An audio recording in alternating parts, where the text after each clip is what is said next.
Hi అండి. మా quarters పక్కల ఇంకా రేగిపళ్ళ చెట్లు ఉన్నాయని చెప్పాను కదా! అయితే ఈరోజు మా ఇంటి పక్కల ఉన్న పిల్లలందరూ కలిసి ఇట్లాగ ఒక పేపర్ పట్టేసుకొని మా ఇంటి దగ్గర ఉన్న అన్న వాళ్ళైతే చెట్లకి ఇట్లా కొట్టేస్తుంటే కాయలన్నీ ఇట్లాగా కవర్లో పట్టుకున్నాము.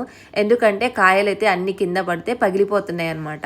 సో, అయితే ఏం చేస్తున్నారని అనుకోవచ్చు. నేనైతే రేగి వడియాలైతే ఫస్ట్ టైం అయితే ట్రై చేస్తున్నాను. నేను ఎప్పుడు కూడా వండనివి అన్నీ కూడా ఇక్కడ వండుకోవడం స్టార్ట్ చేశాను. ఎందుకంటే మేము ఉండేది రాజస్థాన్‌లో కదా! ఇక్కడ ఏవి దొరకవు. అందుకనే ఏదున్నా గానీ ఇంట్లోనే చేసుకోవాలి.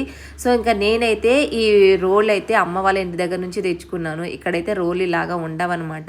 సో, నేను తెచ్చిన సంవత్సరానికి గానీ ఫస్ట్ టైం వాడాను. మీలో ఎంతమందికి రేగి వడియాలంటే ఇష్టమో కామెంట్ చేయండి.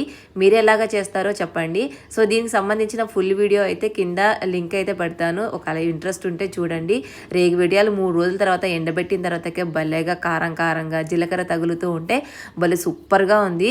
సో, నేనైతే బాగా ఎంజాయ్ చేశాను. ఎందుకంటే మాకేవి దొరకవు కాబట్టి ఇలాగ స్టోరేజ్ అయితే చేసి పెట్టుకుంటున్నాను. వీడియో నచ్చితే లైక్ చేయండి. సబ్స్క్రైబ్. బై.